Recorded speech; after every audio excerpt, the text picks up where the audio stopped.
watching Calfkicks Sports Podcast. As you guys know, we absolutely love Calfkicks. Can't get enough of them. That's why we call it the Calfkicks Sports Podcast. Understandably so, right? So UFC 299, we're breaking down the main event taking place this weekend. And in my opinions, the Calfkicks in their last fight not only changed the trajectory of it, but it also changed the trajectory of the bantamweight division as a whole. But firstly, though, Tim, we got a really important question. Who's better dressed, Sean O'Malley or Chito Vera? Man, I love Marlon Chito Vera's way of dressing because he's like a video game character from GTA. Like every time you see him, he looks radically different, right? Whereas Sean O'Malley looks like a side character in GTA. You know, he's always there. He's always looking real good, but you know what he's going to look like, basically. What do you think? Who's the better dressed guy? Honestly, I knew you were going to say Chito. Just the way you dress as well. Like it's very classical look. It's very Chio-esque, you know. You don't want to go like too crazy, man. We're not trying to look like a TikTok generation. But for me, I'm 35 years old, Tim, man. It's going to be Chito Vera all day, man. What are we talking about? I'm not going to be coloring my hair purple.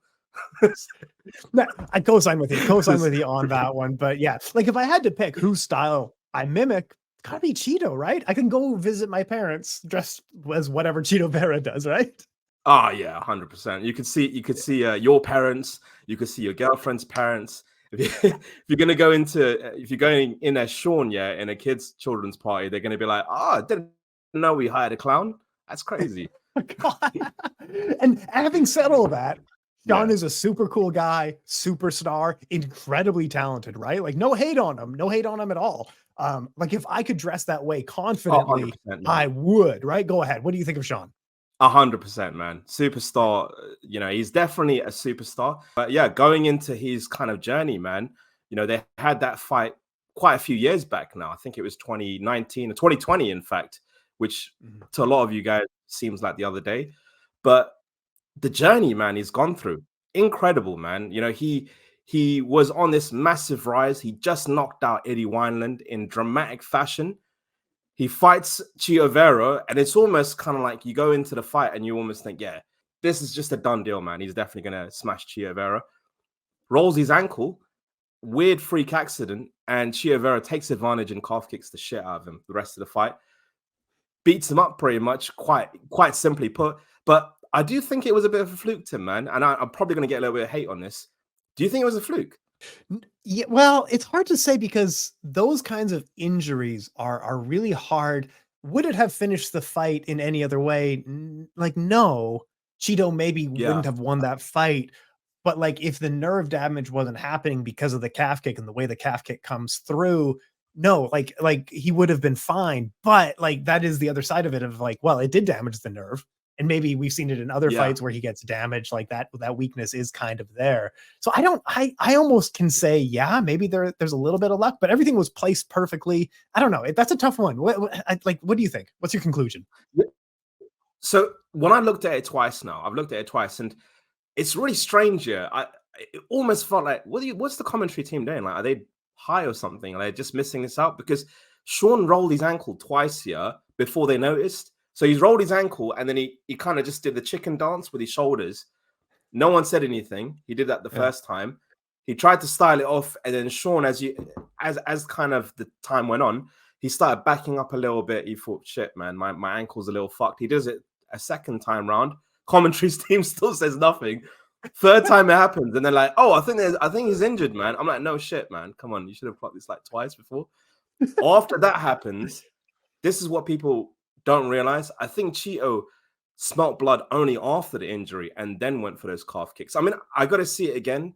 I personally think it was just kind of like an lucky situation or unlucky situation, and Chito just decided to capitalize after that, man. But yeah, it was an interesting fight. It was a great fight. In fact, Sean was winning the battle of the calf kicks right at the beginning. He was landing them cleanly. He was landing great teep kicks to the body, keeping that distance, switching stances, giving him more data to read that he probably couldn't handle in the first 2 or 3 minutes.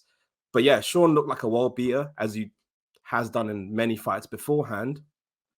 I do think it was a fluky first fight, for sure. Well, one thing that I've always been impressed by you is that like early on, I was very much like Sean O'Malley's a hype job. You know, Eddie Wineland was a WEC past his prime. He beat this Yeah. guy who had no fights in the UFC, and you were always like, no, Sean is super good and he's a superstar and he's super talented. And I genuinely didn't see it until the Petr Yan fight. Like when he lost to Chito Vera, I was almost just like, yeah, of course he does. Like he's a hype job. You, on the other hand, always saw his potential, right? Oh, absolutely, man. I think he's a phenomenal striker. It's not even just the fact that he's a phenomenal striker, Tim. It's the fact that he's got knockout power, which isn't really, it's quite rare at 135 to have the knockout power that Sean O'Malley has. Because when you look at the division, yeah, Pedro Munhoz has got knockout power. And then you've got someone like Cody Garbrandt, like that's a classic example of someone who's got knockout power.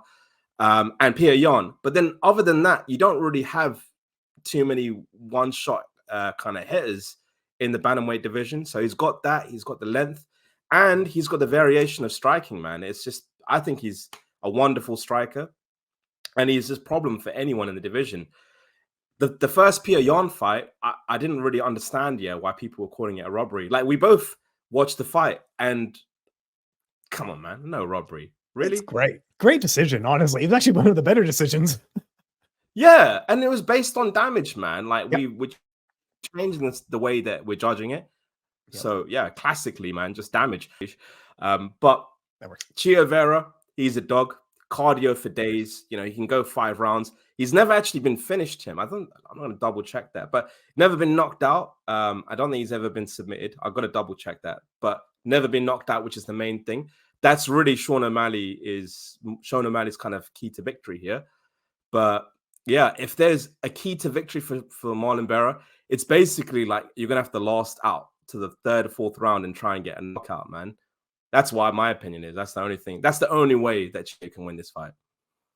Yeah, he's really grown into his style as a very minimal striker. Like he's a person who has very low output and then will still steal rounds with 1 good shot, 2 good shots, whatever it might be, but do very little for the rest of the round. And over time, he's gotten smaller and smaller in his game. Like the Dominic Cruz fight, he threw, I swear he threw 1 kick the entire fight, but he won.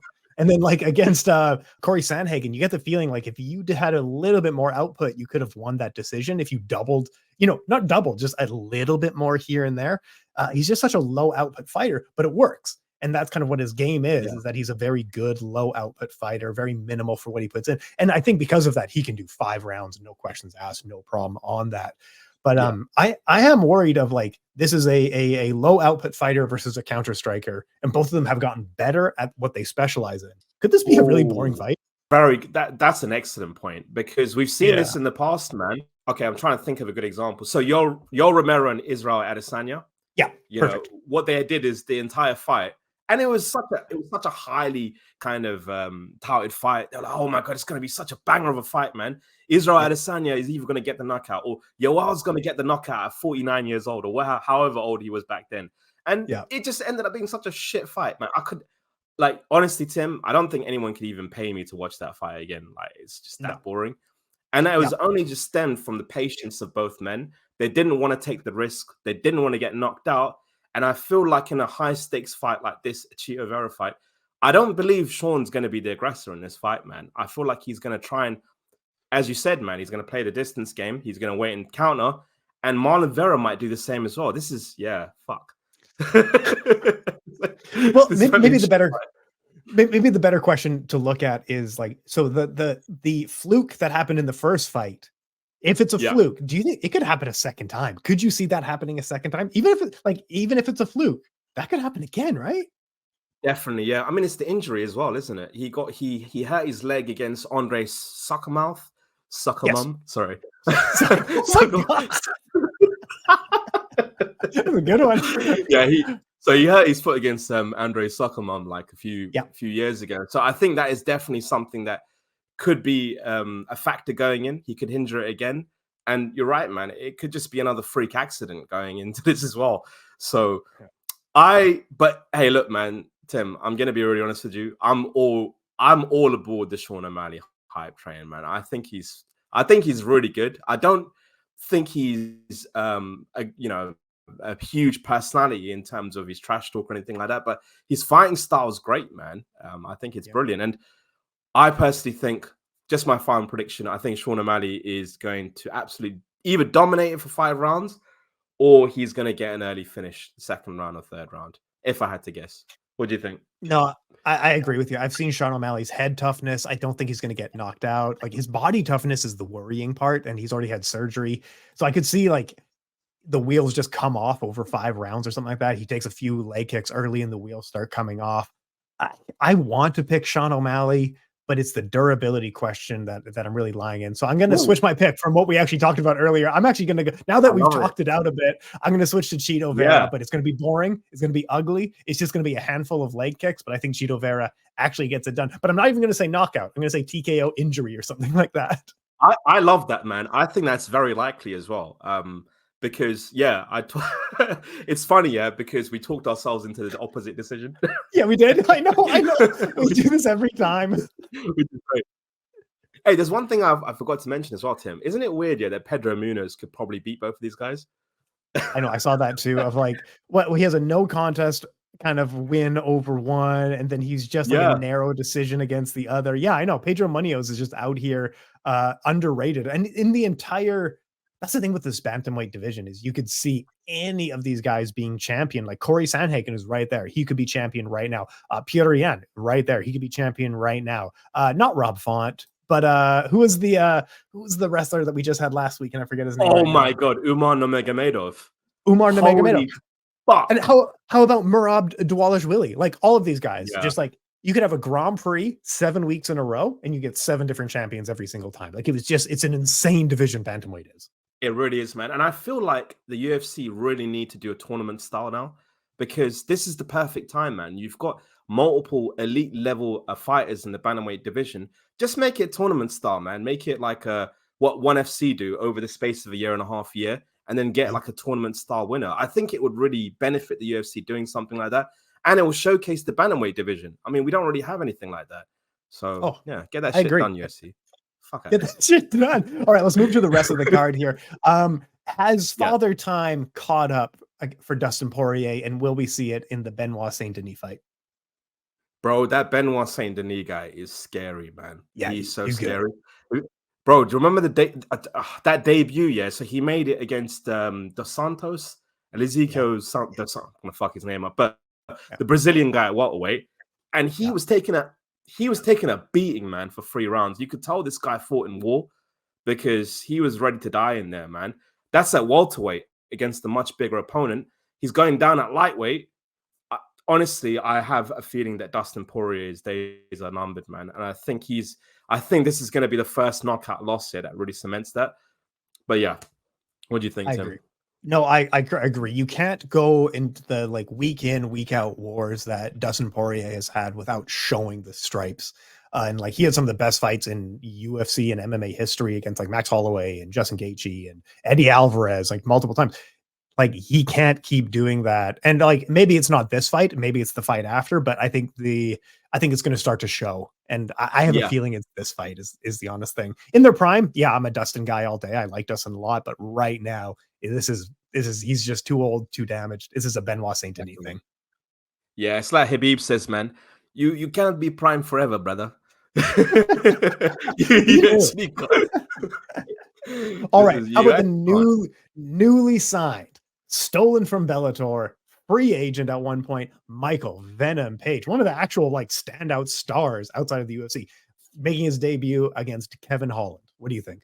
I am so biased in this fight. It's unbelievable. So as a UK fan, I have been a huge fan of Michael Venom Page for a number of years now. I'm such a huge fan of Michael Venom Page. And I really love the fact that, you can't have people going, he's fighting 10 cans and this and that. I mean, it's ridiculous. He beat Diego Lima. So I don't know what you guys are talking about. But yeah, I'm super excited for this. I personally think he's going to have a striking masterclass against Kevin Holland. Unless Kevin Holland goes for the takedown. He needs to desperately do that. He can't make this a fucking Stephen Wonderboy situation where he's like, oh, I'm just going to be exciting for the fans. No, don't do that. Just take him down. But yeah, I've got Michael Venom Page by spectacular KO, man, for sure. Yeah, I'm back and forth because like Kevin Holland at this point in their careers, he has to be better than, and Michael Venom Page is just a slightly over the hill, et cetera, et cetera, et cetera. But Kevin Holland also doesn't ever show like IQ game planning, the ability to adjust on the fly. He just comes in with whatever game plan he has. And if it doesn't work, he's just going to keep doing it more. Whereas Michael Venom Page can counter. He circles off very well. He can adjust a little bit, and he's better at getting people funneled into his game.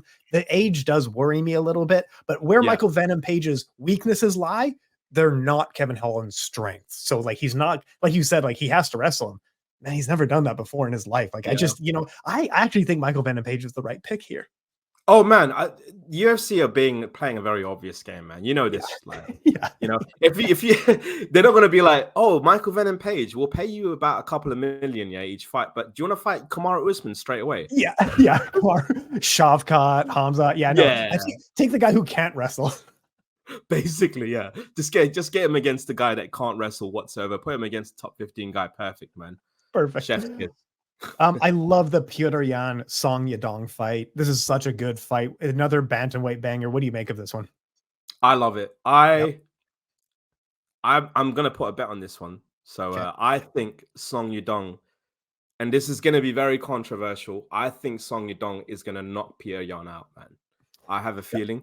The guy's boxing and the KO power he has substantially more than any of Petr Yan's last opponents. I mean, if you look at them as well, Mirab Divashvili doesn't have KO power like that. Sean O'Malley was probably like the closest one to that. But even still, he got dropped in it. He got dropped and you got hurt. So Song Yadong arguably probably hits a little harder than Sean O'Malley as well. And then the fight before that, you got Aljo, who isn't really known for KO power at all. So I have a feeling Song Yadong is going to get the first or second round knockout, man. I think he's hungry for this. So, yeah. No, yeah, Song Yadong, I really like. He's young. He's still getting better every fight. You can see the development each fight. He's fast. He's powerful. Yeah. He has kind of a mix of everything. He can do a bit of wrestling. He can do punching and kick. Just absolutely everything. Petr Yan is a very skilled, meat and potatoes Muay Thai striker adjusted for MMA, and it's awesome to see, and it's so good. But like we were just talking about, he doesn't adjust game plans when things aren't working, and he can't change his style. If his style works, he wins. Like, and he looks great doing it. But when it doesn't work, he just kind of does it a bit more. It's a close fight, but I think with age and the momentum in sports, I'm picking Song Yadong as well, and I'm a bit surprised that I'm picking Song in this fight. But I like him. I love Song. I'm a little surprised as well that we both picked Song, but let's be honest, man, we're older than both these men, and we still have to be like, it's a younger guy. It's probably got a big advantage here. Man, it sucks writing articles now, and I'm talking about this guy who's like, he's a veteran, he's been around forever, and he's younger than us. Like, oh my God. He's like 10 years younger than us, man. All right, well, so what else? UFC 299. What else do you see? There's on one this fight that you really go ahead. I might be wrong, but there's one fight that, again, it's going to take a few seconds, but this guy, Olympic kind of taekwondo, but Robelis Despang. Yes. Yeah. The big boy. That guy. Oh man, 6'7" taekwondo striker. All of his fights have ended within not even the first minute, first 30 seconds. And I mean, he's going up against Josh Parisian this weekend, who is kind of a journeyman in the UFC. So I feel like they're feeding him a little bit of a kind of easier fight. But what do you think, man? Are you excited for this guy coming to the UFC? I can't wait to see it. The Cuban, the big boy, 1988, 35 years old at heavyweight. So he's just coming into his prime. And then, fighting Josh Parisian. Look, the UFC, you said it, with matchmaking, have an idea of what they're doing. This should be a pretty good win for the Cuban striker, He's coming off of like 2 losses, and they're like, perfect. Yes. That's the guy we want. Yeah, it's like they tried to do that thing with Anshul Jubilee, isn't it? Like, Indian guy, we want to break India. Let's just fight him. Let's just put him against someone. No. I'm really pumped for that one. But yeah, UFC 299 in the books. Last word goes to you, man. Man, firstly, guys, I'm going to take a second, yeah? Are you taking a second? So go on our YouTube and subscribe to that shit. Like, we've got tons of interviews coming. Tim's still got his Francis Ngannou interview. If you guys haven't seen that, please do check it out. And we've got a lot of content coming over the next few weeks. Make sure you guys subscribe and all that good stuff. but we'd also be doing a post-fight breakdown of UFC 299. We're gonna try and do it live, which is gonna be interesting. We'll try our best. But stay tuned, guys. Thanks so much.